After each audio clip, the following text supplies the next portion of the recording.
For the first time in history, the sky is a battlefield.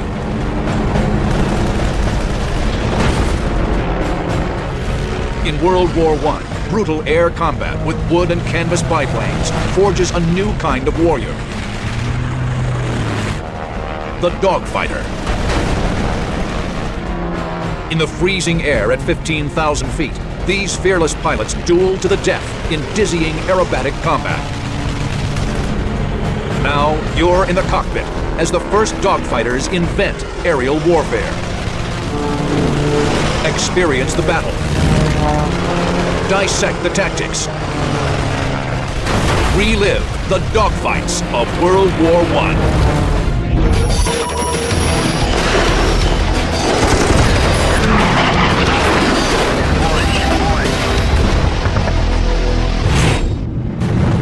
June 1917, 15,000 feet above La Selle, France, on the Western Front. A lone Albatros D-3 hunts for enemy reconnaissance aircraft and observation balloons. An icy 100-mile-per-hour wind stings exposed skin as the pilot searches the sky. He is 21-year-old Ernst Udet, destined to become a top German ace. Second only to Manfred von Richthofen, the Red Baron. Here's someone who, by his own admission, had no qualms whatsoever about going head-to-head with an opponent in the interest of making the opponent flinch first. Not long into the mission, Udet spots something. From the west, a small dot approaches fast. At first, small and black, it grows quickly as it approaches. A Spad, an enemy fighter. The aircraft has the distinctive brown markings and stub nose of a French Spad 7. The adversaries close, head on. At the same height, we go for each other, passing at a hair's breadth.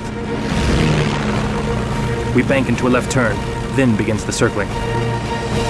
Udet yanks the stick back and applies rudder. The simple but responsive cable and pulley controls snap the biplane into a tight bank. Like heavyweight boxers, the opponents test each other's defenses, holding back aggressive moves until they determine their enemy's skill. It wasn't the first pass that really gave them the initial insight into how good of an opponent they were facing. It was the first turn. The technological advantages of fighter aircraft in World War I weren't in the normal vertical flight pass. It was the turn. How quickly did the guy turn? How quickly could he recover? How much altitude could he gain in the turn without stalling the aircraft? The Albatros D-3, flown by Ernst Udet, is a fast-climbing and maneuverable fighter that dominated the Allies when first sent into combat. The French-built Spad 7 is sturdy, with a 150-horsepower Hispano-Suiza V8 engine and a top speed of 119 miles per hour. The Spad is 10 miles per hour faster than the Albatros and better in a dive, but the D-3 is more maneuverable and has a better rate of climb.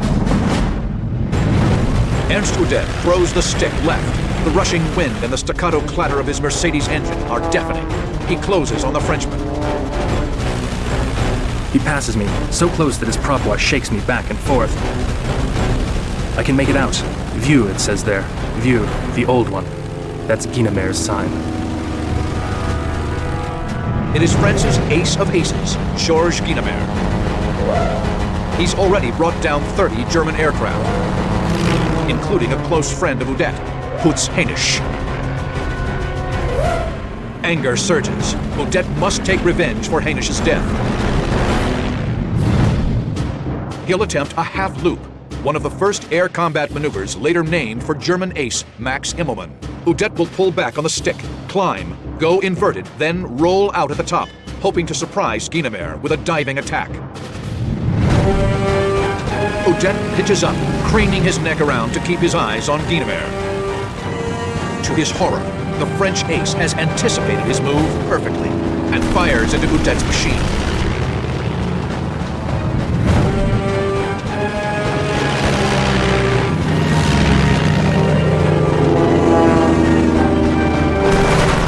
Metallic hail rattles through my right wing plane and rings out as it strikes the struts.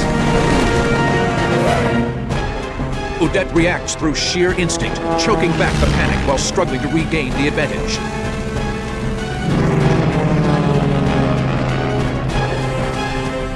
Drive your car at 60 miles an hour down the highway.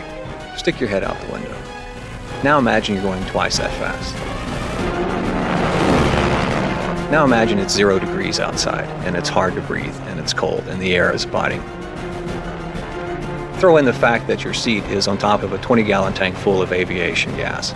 That's what it was like in a World War I fighter plane cockpit. Udet rolls and reverses. The tight turning radius of the D-3 plays to his advantage. He manages to get Guynemer in front of him for a fleeting moment. I'm sure he's coming down with the fangs out, blood in the mouth, and he's coming down to kill. I push the button on the stick, and the machine gun remains silent. Stoppage. His twin 7.92mm Spandau machine guns are jammed. It's a common problem for the first Dogfighters. The gun jam is a huge problem. They can't put any weapon on the enemy at that point, and then they're a sitting duck. Udet frantically pounds the gun, trying to clear the jam. It's no use.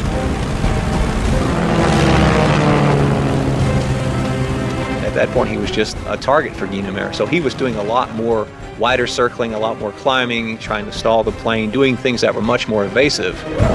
Udet and Guynemer roll right and pull into each other again. With his left hand, Udet tries to work the round through his machine gun. But then, disaster. From overhead, Guynemer observes the German's plight.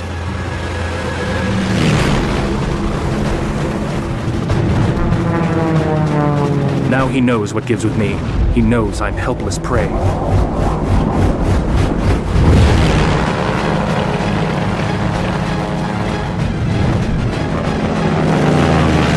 Udet cranks over into another left turn. He has no cockpit armor. He has no parachute. To be shot down from this altitude in World War I is certain death. Guynemer reverses for a final climactic head-on pass. Udet knows it is about to end.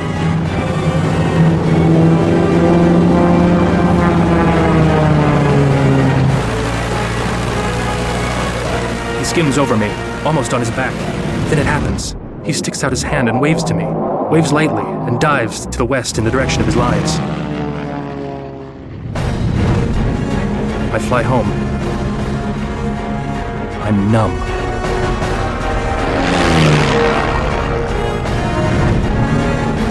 Incredibly, Georges Guynemer has spared Ernst Udet.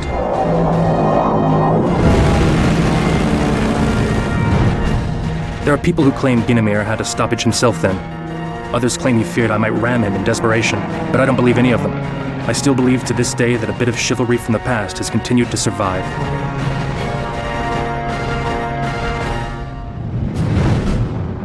Pilots like Ernst Udet and Georges Guynemer had benefited tremendously from technological improvements that had taken place in the 3 years since the start of the war.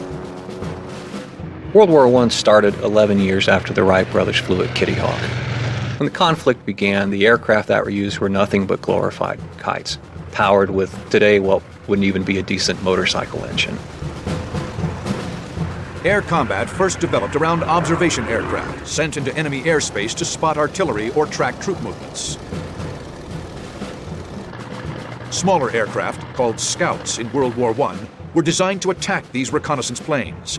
Essential to this mission was the use of forward-firing machine guns, first added to scout planes in 1915. For the first time, you can use the airplane as a platform. You point your airplane at your target and fire. And so it's far more accurate than trying to fire to the side or behind or that sort of thing. The enemy soon sent up their own scout planes to protect the reconnaissance aircraft.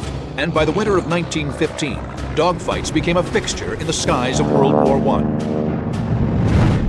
German ace Werner Voss is a master of this new form of combat, racking up 48 kills by the fall of 1917. September 23, 1917.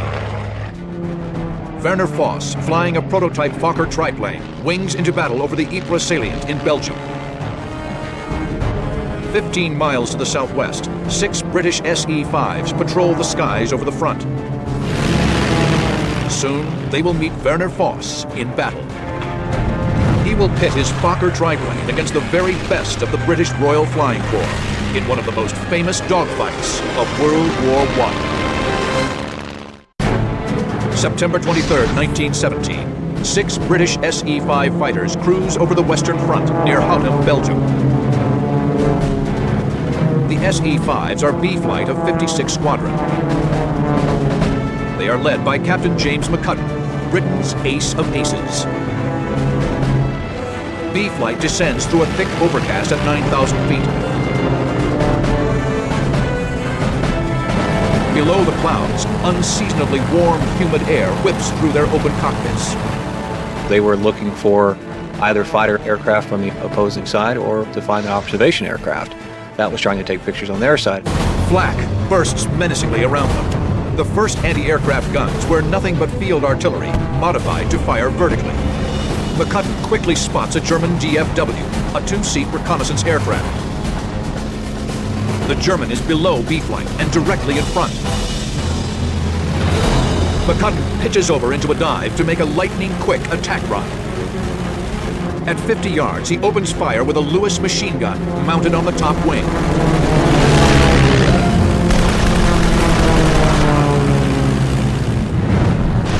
The DFW's engine is hit hard. It drops out of the sky.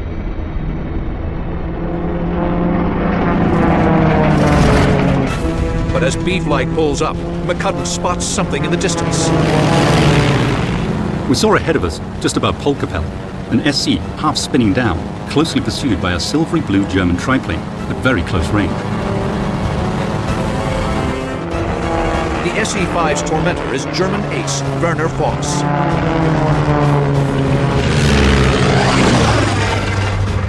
He fires a burst into the British plane. B Flight looks on. The wounded SE-5 trails thick black smoke as Voss engages a second SE-5. Effortlessly, the triplane pitches up, wings over, and drops onto the SE-5's tail.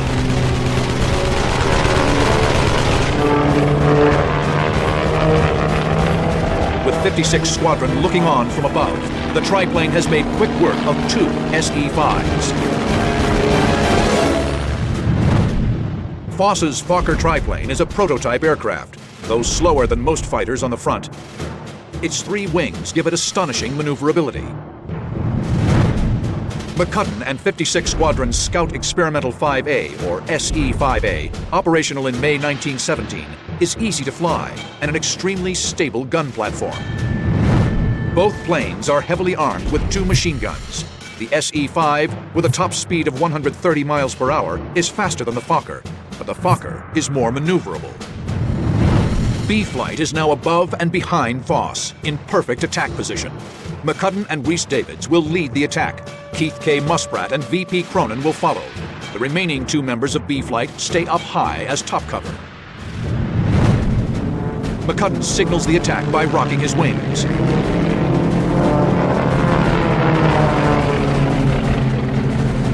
And it was at that point that one of the epic dogfights of World War I began. Down we dived at colossal speed.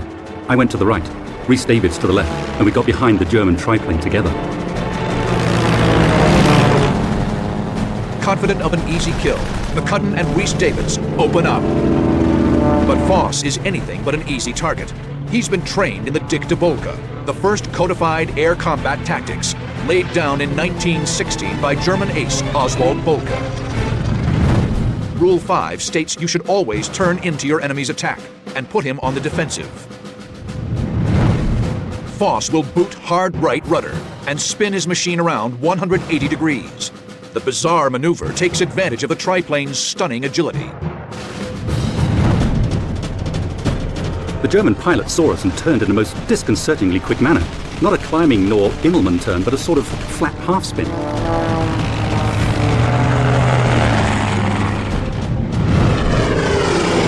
The DR-1 triplane, having 3 wings, had an exceptional amount of lift to it.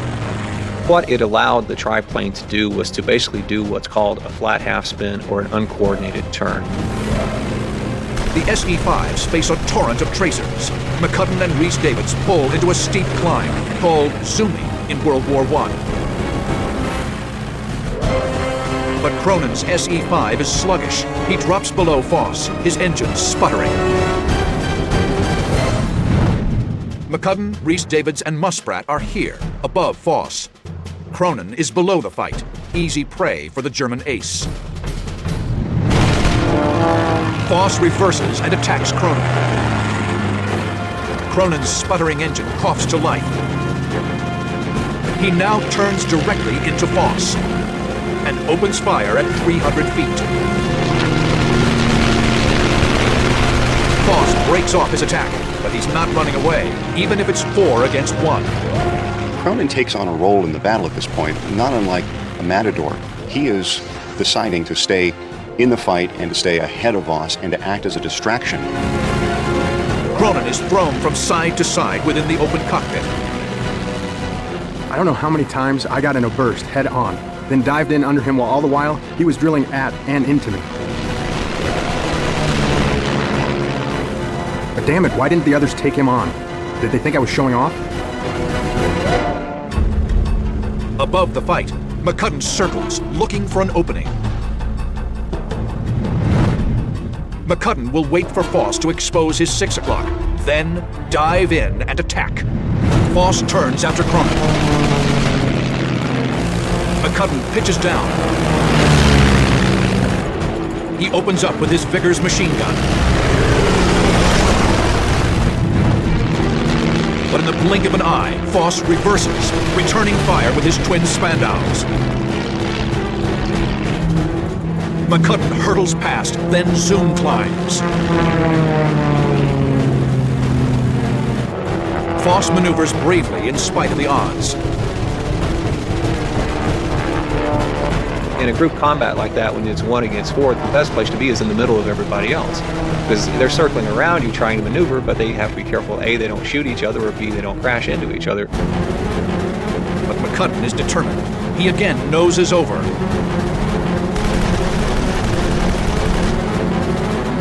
No sooner do McCudden's guns spark to life than Voss pulls his nose to bear.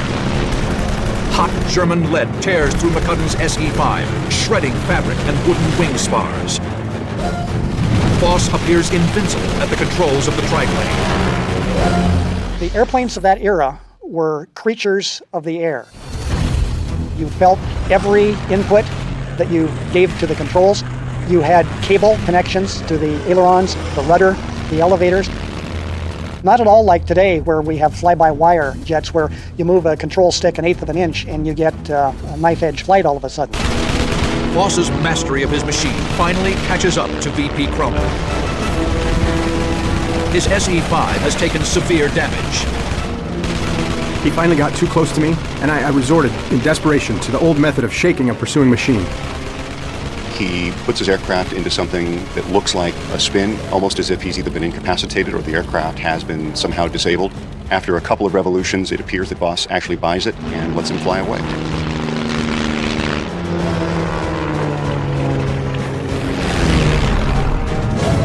Voss has knocked 3 SE-5s out of the fight and landed hits on any British pilot who's approached him. But now, 3 more SE-5s of 56 Squadron join the fray.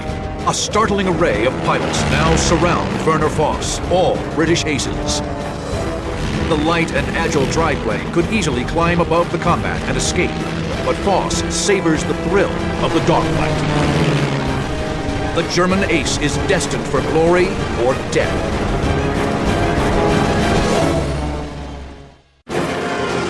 September 23rd, 1970. In the midst of a wild melee, famed German ace Werner Voss holds his own against no less than 6 top British aces. Voss savors the combat, superbly demonstrating the lethal effectiveness of his prototype Fokker triplane.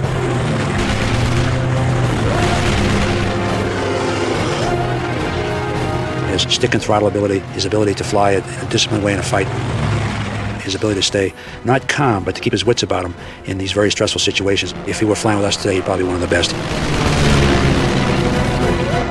British SE-5 pilot Richard Mayberry now zeroes in on Voss, diving on him from 6 o'clock. Voss breaks right to shake him off, but Mayberry is not thrown. At this point in the battle, things get very complicated and very confused. An albatross joins the battle which of course helps Voss considerably, at least numerically. A German Albatros D3 has stumbled into the action, turning easily onto Mayberry's tail. Mayberry zoom climbs to shake the Albatross. The German pilot gives chase. But even worse, Voss latches on as well. Flying nearby, James McCudden and Arthur Rhys-Davids move in behind the Germans. And for a moment, the battle is transformed into a wild, twisting tail chase. The Germans are sandwiched between the British. The Albatross pitches up, zooms, then drops in behind McCudden and Rhys-Davids. The German yanks the stick back. The gut-churning loop puts him squarely behind the British. Unfortunately for Rhys-Davids, the Albatross manages to unload his guns into his airplane. But Rhys-Davids stays in the fight, the Albatross still on his tail. Now, at the head of the chase, Richard Mayberry will pitch up and loop back on the tail of the red-nosed Albatross. Mayberry yanks the stick back, throwing his SE-5 into a dizzying acrobatic maneuver. He fires from point-blank range. The wounded Albatross plummets. Voss is alone once again. He zooms, distancing himself from the slower climbing SE-5s. Voss looks down at the planes circling below. He could easily disengage and live to fight another day. The enticement of the kill runs hot through his veins. I think actually he got greedy, and he was looking at an opportunity to notch number 49 and number 50, and furthermore to close the gap on his friend and rival Manfred von Richthofen. Voss dives back into the fray. He fires his Spandau machine guns into the nearest SE-5.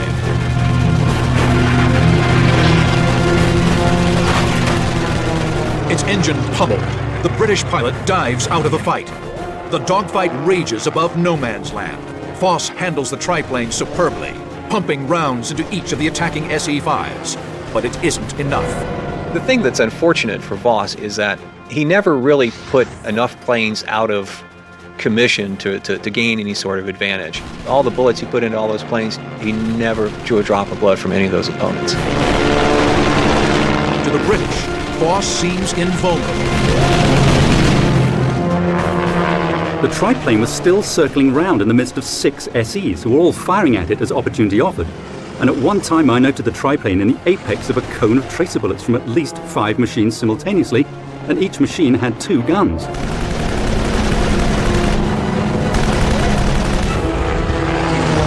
The British are dumbstruck by the skill and tenacity of the German pilot in the Fokker triplane.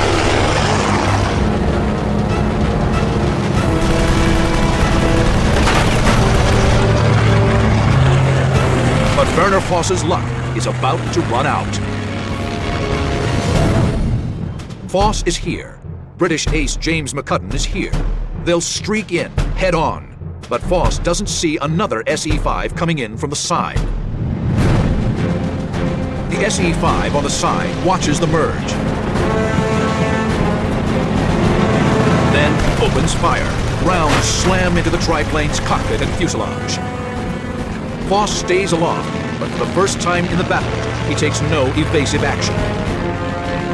Then, Arthur Rhys-Davids dives on Voss from behind. He empties his Vickers machine guns into the triplane.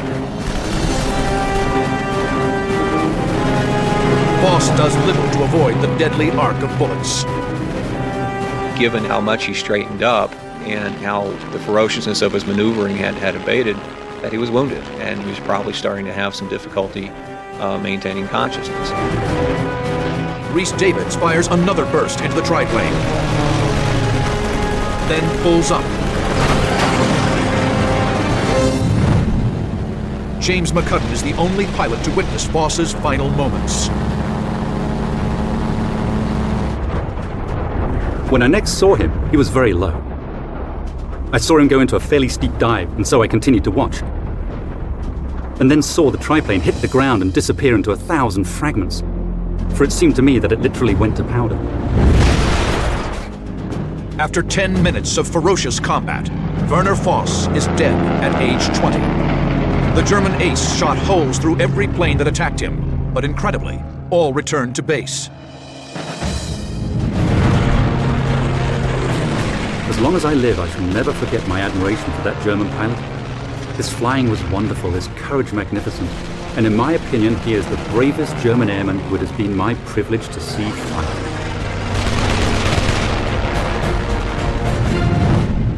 German pilots and planes were always on the cutting edge of tactics and technology. They were a formidable foe for the Americans who took to the skies above France in 1918. The United States Army Air Service was equipped and trained by the French. Though some pilots had flown in the French Lafayette Escadrille early in the war, most had no combat experience. America's first Dogfighters will be tested as never before. September 14, 1918, Mars-la-Tour, France. American pilot Arthur Raymond Brooks, in a formation of 6 SPAD 13s, patrols over the Western Front. Soon, they spot 3 formations of German Fokker D-7s in the distance. The Americans move in. Instinctively, Brooks checks 6 and sees a formation of 12 enemy Fokkers. I saw them as they neared us, but had no time to warn the leader of our flight, other than by just nosing down, gaining speed, and then turning to the right, over his head, and into the Fokkers. Brooks's abrupt maneuver separates him from his flight. 4 of the German planes continue on to attack the rest of the SPADs, but 8 stay to fight the lone American. The sky explodes to a furious and deadly contest.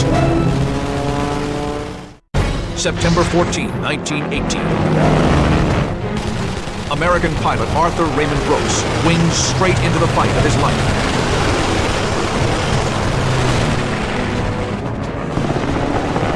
He's surrounded by 8 German Fokker D-7s.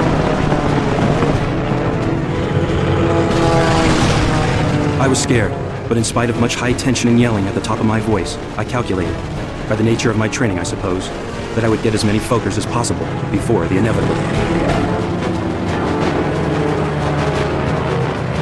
Brooks is up against a lethal adversary, the Fokker D-7. It is 100% universally felt that the Fokker D-7 was the best fighter aircraft of World War I. It had a wing that was thick, which allowed it to maneuver very quickly. Brooks's SPAD 13, with a 220 horsepower Hispano-Suiza 8BC engine and a top speed of 138 miles per hour, is sturdy but plagued with engine problems. Both planes are armed with 2 forward-firing machine guns. The SPAD is faster and better in a dive, but the Fokker D-7 is more agile in a turning fight. Brooks initiates violent evasive maneuvers, skidding, looping, and diving, anything to prevent the circling Fokkers from getting a clean shot. In the heat of the fight, Brooks was probably alternating between panic and the coolness of desperation. His mind was fixed on a number of things at once. Adrenaline surges as he fights to stay alive amid the chaos of swirling airplanes.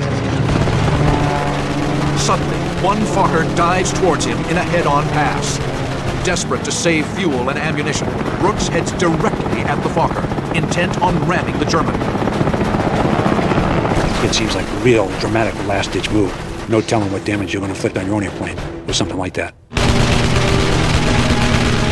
Just before impact, the German peels under and dives away.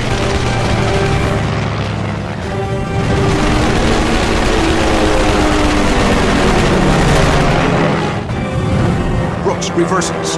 To survive, he must keep moving. Another Fokker bores in head-on. Brooks speeds by. I turned immediately on another, feeling that a vigorous offense was the best defense. Brooks is here, A Fokker is firing on him here. In this kind of dogfight, Brooks must take a shot at every opportunity. As the German dives on him, Brooks will skid out of the stream of bullets. Then, when the Fokker passes underneath, Brooks will roll over the top of his enemy and bring his guns to bear. The German bores in. Brooks pulls hard back on the stick. The Spad leaps skyward. I had just enough time to dip enough to see his features before I fired incendiaries, and he was aflame.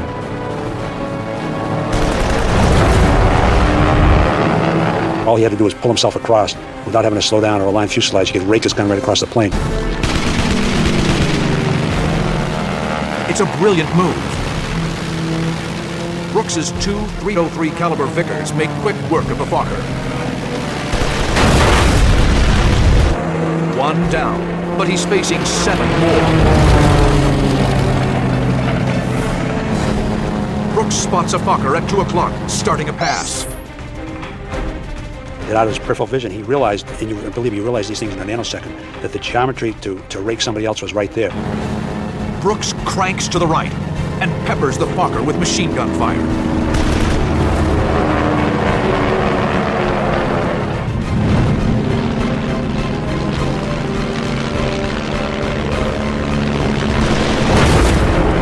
Two down.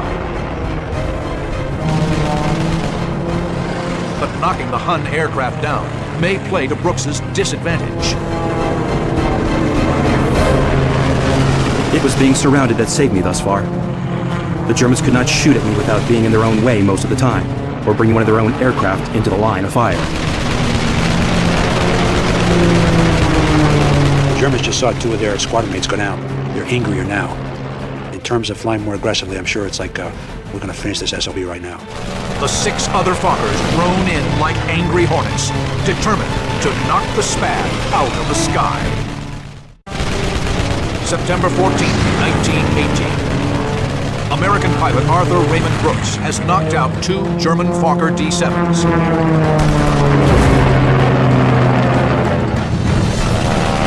But 6 remaining fighters close in. Brooks must stay aggressive and constantly on the move, never remaining a stationary target for long. One of the things we typically do when in an outnumbered situation, you want to switch a lot.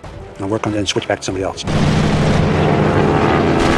White tracer ribbons could cut through between my wings often, so close that if I reached out my hand, the stream of bullets would have cut it off. Brooks pitches up to evade another attack. But as he rolls over the top, his engine sputters. His prop windmills slowly. He's run out of fuel in his main tank. He switches to the auxiliary tanks located in the center section of the top wing.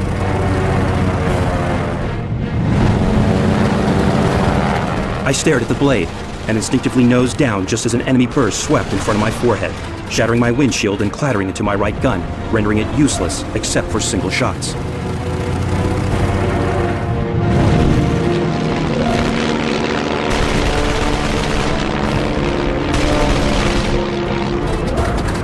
He's in what's called the outer stratosphere of tension and anxiety and fear. In this environment, you don't have time to think. Too much is going on that's very heavy, so you're reacting. What happens is you fall back to your level of training in a situation like this. Brooks manages to restart the engine. As he dives for airspeed, he gets lucky. 2 more Bosch planes in their tactical work happened to get in the way of my now single line of fire. Brooks opens up. White hot incendiary bullets, a new kind of ammunition designed to set enemy aircraft on fire, rip through the Fokkers.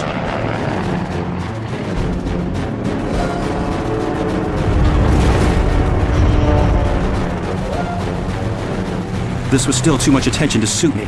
I figured the danger was greater for me now than with the whole swarm, because there was less chance of the Germans getting in their own way. Brooks decides to exploit the only advantage his Spad 13 has over the Fokker D7, diving speed. His 220 horsepower Spad can outdive and outrun the Fokker D7.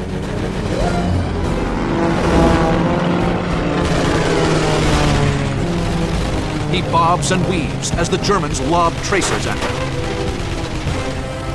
He knows that if somebody's back behind him shooting, if he continues straight and level, they're going to hit him. So he's trying to skid the airplane and just make himself unpredictable to get out of the plane with those bullets.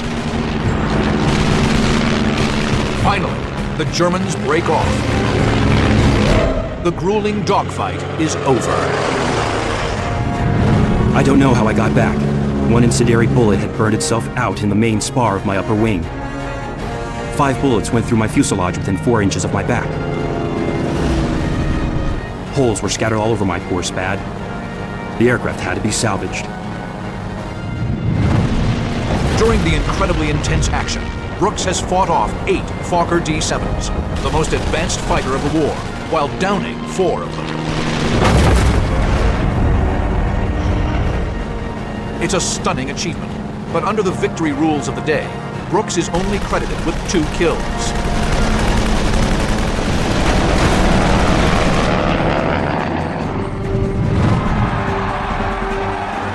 World War I ended less than a month after Brooks's epic battle. The 4 years of war saw astonishing leaps in aviation. It's been guesstimated that in those 4 years, the extent of engineering and technical and operational knowledge that was gained was equal to what might have been 15 or 20 years of peacetime development. By the end of the war, you had aircraft with 200 plus horsepower engines. You had aluminum frames on the aircraft, whereas before everything was wood. You had supercharged engines, and you had pilots using parachutes and oxygen. Like it or not, war enhances technological growth out of necessity.